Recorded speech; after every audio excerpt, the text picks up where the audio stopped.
ഗണേശൻ ഇപ്പം എന്ത് ചെയ്യുന്നു? ഇപ്പം നേരത്തെ പറഞ്ഞു ചിത്രയുടെ ഓർക്കസ്ട്ര മാനേജറുമാണ്. ചിത്രയുടെ പ്രോഗ്രാമൊക്കെ പോകാറുണ്ട്. ഉണ്ട്. അപ്പൊ ഈ കോവിഡ് സമയമൊക്കെ ആയപ്പോഴത്തേക്ക് ഒരുപാട് വെറുതെ വീട്ടിൽ ഇരിക്കുമായിരുന്നു. പിന്നെ ഇടയ്ക്ക് മോള് ദുബായിലായിരുന്നു. മോളിപ്പോ ദുബായിലാണ്. അതെ, രണ്ടാമത്തെ മോള്. മൂത്തയാള് ജർമ്മനിയിലാണ്. ആഹാ, മോനാ? നമ്മൾ വിചാരിച്ച പോലെ അല്ലല്ലോ. എല്ലാം കൊണ്ട് പിള്ളേരെ. എത്ര കുട്ടികളാണ്? രണ്ടുപേരാ, രണ്ട് പെൺമക്കളാണ്. മൂത്ത ആള് ജർമ്മനി. എന്ത് ചെയ്യുന്നു? ജർമ്മനിയിൽ എഞ്ചിനീയറാണ്. എഞ്ചിനീയർ. രണ്ടാമത്തെ ആള് ദുബായിലാണ്. ഗണേശനും ഞാൻ വൈഫ് മാത്രമേ ഇപ്പം ട്രിവാൻഡ്രത്ത് വീട്ടിലുള്ളൂ. ഇടയ്ക്ക് ആ കോവിഡ് സമയത്തൊക്കെ ഒരു കൊല്ലത്തോളം അവിടെയായിരുന്നു, മോളുടെ അടുത്തായിരുന്നു. ദുബായിലായിരുന്നു. എങ്ങനെയുണ്ട് മോന്? ആള് ചില്ലറയല്ലേ?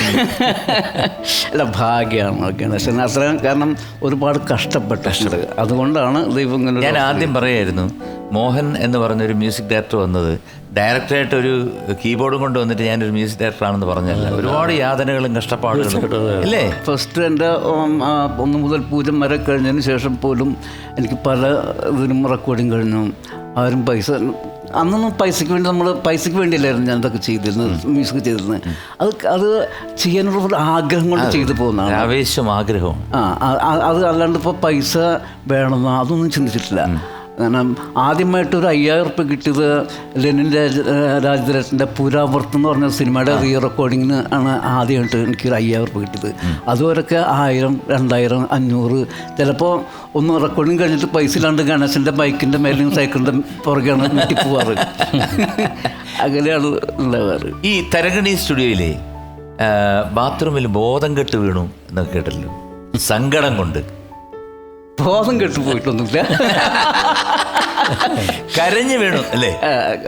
എന്നുവെച്ചാൽ ബാത്റൂമിൽ കയറി നിന്ന് കരഞ്ഞു. ഏതോ ഒരു സംവിധായകനോ ആരാണ്ട് വളരെയധികം വേദനിപ്പിച്ചപ്പോഴത്തേക്ക് ബാത്റൂമിൽ കയറി കരഞ്ഞ് നെഞ്ചത്തടിച്ചു നോക്കി. ഞാൻ ഈ പറഞ്ഞ പോലെ മലയാളത്തിലെ നമ്പർ 1 മ്യൂസിക് ഡയറക്ടറാണ്.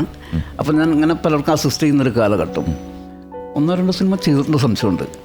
അപ്പോൾ തരങ്കണി കാസറ്റിന് വേണ്ടി ഞാൻ എന്നെ അസിസ്റ്റ് ചെയ്യാൻ പഠിച്ചു. അപ്പോൾ അദ്ദേഹം പറയുമ്പോൾ അപ്പം തന്നെ ഞാൻ നോട്ട്സൊക്കെ എഴുതിയെടുത്ത് എല്ലാം വയലിൻസിനും കീബോർഡ്സിനും ഫ്ലൂട്ടിനും തബലയ്ക്കും എല്ലാത്തിനും നമ്മൾ ഇതെല്ലാം നോട്ട്സ് എല്ലാം കൊടുത്ത് അവരെ കൊണ്ടൊക്കെ ഇത് വെച്ച് ഭയങ്കര സ്മാർട്ടായിരുന്നു അന്നത്തെ കാലത്തൊക്കെ. അപ്പോൾ ഇത് കണ്ട് അന്ന് ടക്ക് പാട്ടുകൾ തീർക്കും ചെയ്യും. അങ്ങനെ സെക്കൻഡ് ഞാൻ രാവിലെ തരങ്ങലിൽ വരുന്ന സമയത്താണ് എനിക്ക് പകരം വേറൊരു ആൾ അസിസ്റ്റ് ചെയ്യാൻ വേണ്ടി എറണാകുളത്ത് നിന്ന് കൊണ്ടുവന്നു. അപ്പോൾ ഞാൻ പേപ്പർ കൊടുത്തിട്ട് ചേട്ടാ നമുക്ക് തുടങ്ങാമെന്നൊക്കെ പറഞ്ഞിട്ട് ഇരിക്കുന്ന സമയത്ത് അദ്ദേഹമായിരുന്നു. അപ്പം അദ്ദേഹം പറഞ്ഞു, മ്യൂസിക് ഡയറക്ടർ പറഞ്ഞു, മോൻ നമുക്ക് വേറൊരാളാണ്, മറ്റും തോന്നരുത് എന്നൊക്കെ പറഞ്ഞു. ഞാൻ ഇടിവെട്ടേറ്റവനെ പോലെ ശരിക്കും നിന്നുപോയി. ആദ്യ ദിവസം 2-3 പാട്ട് റെക്കോർഡിങ് കഴിഞ്ഞതിന് ശേഷം പിന്നെ ഞാൻ ബാത്റൂമിൽ പോയി കഥ കടച്ച് ഭയങ്കര ഏങ്ങിക്കരഞ്ഞു. എന്നിട്ട് മുഖമൊക്കെ കഴുകി, എന്താ പറയുക, അങ്ങനെ. കാരണം അത്രയും എന്താ ഒരു ഭ്രാന്ത് പോലെയാണ് മ്യൂസിക് എന്നൊക്കെ പറയുമ്പോഴേ. അപ്പോൾ ഒരാളെ അസിസ്റ്റ് ചെയ്യാൻ പറ്റുന്ന പറഞ്ഞൊരു ഭാഗ്യം, പിന്നെ അതിന് നല്ലൊരു ചാൻസ് ആണല്ലോ. അങ്ങനെ എനിക്കൊരു ഭയങ്കരമായിട്ടൊരു അനുഭവം ഉണ്ടായിട്ടുള്ളത്. ആരാണ് വ്യക്തി? അയ്യോ, അത് പറയേണ്ടത്. അല്ല, നമ്മൾ ഇത് പറയുവാണെങ്കിൽ കുറേ സംഭവങ്ങൾ വേറെ ഉണ്ട്. അതായത് ഈ ചില മ്യൂസിക് ഡയറക്ടേഴ്സ് ഭയങ്കര ഹാർമോണിയൊക്കെ വെച്ച് ഭയങ്കര ഷൈനിങ് ഒക്കെ ആയിട്ട് കംപ്ലീറ്റ് സ്കോറൊക്കെ എഴുതി വരുന്നു. അങ്ങനെ അന്ന് വയലിനൊക്കെ വായിക്കാനായിട്ട് മോഹനൊക്കെ വയലിൻ ഉണ്ട്. മോഹൻ ഫ്രണ്ടിൽ എഴുതാൻ എളുപ്പം, മോഹൻ നന്നായിട്ട് എഴുതും. അത് കാരണം ഫ്രണ്ടിൽ പോയിരിക്കും. പറഞ്ഞാൽ അയാളിങ്ങനെ ഹാർമോണിയം എടുക്കുന്നുണ്ട്, നോട്ട്സൊക്കെ വെച്ചിട്ട് അയാൾ ഗരി സനിപ്പ എന്ന് പറയുന്നു. എന്നിട്ട് അയാൾ ഹാർമോണിയം വായിക്കുന്നു. അപ്പോൾ അയാൾ വായിക്കുന്ന വേറെയും പറയുന്ന ഈശ്വരം വേറെ. അപ്പോൾ മോഹൻ്റെ സംശയം, ഇയാൾ വായിക്കുന്നതാണോ എഴുതേണ്ടത് അതോ ഇയാൾ പറയണാണോ എഴുതേണ്ടത്? പറഞ്ഞാൽ മോഹൻ പറയുന്നത് ഗരിസനിപ്പായല്ലോ, ഗരിസയല്ലേ എന്ന് ചോദിക്കുമ്പോൾ പറഞ്ഞാൽ അയാളെന്താ അയാളെ ബുക്ക് എടുത്തിട്ട് അത് വെട്ടിട്ട് ഇത് എഴുതും.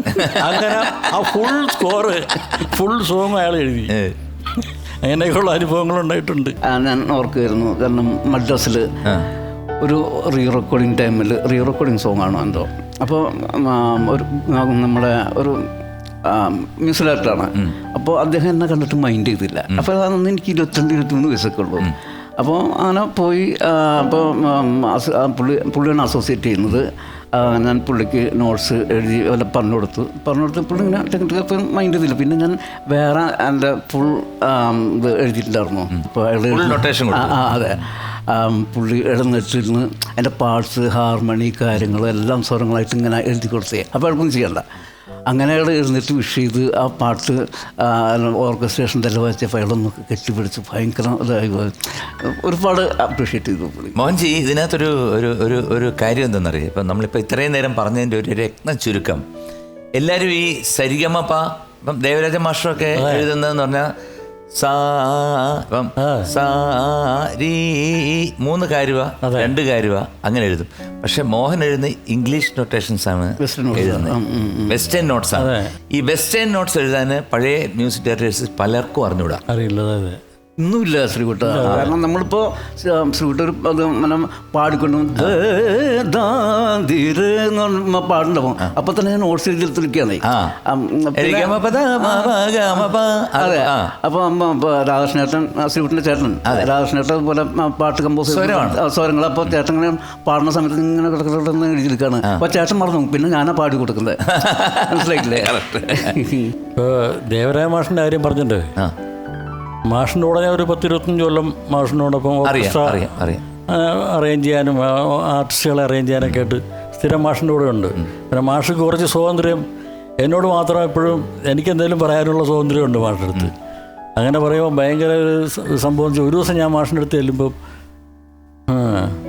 എടാ ഒരു പാട്ട് കേട്ട്, മാഷ് സാധാരണ പാട്ടൊന്നും വേറെ മറ്റാളുടെ പാട്ട് കേൾക്കില്ല, അറിയാലോ. ഒരു പാട്ട് കേട്ട് ലീ എന്ന് ഇത്തിരി മാട്ട് പാടി.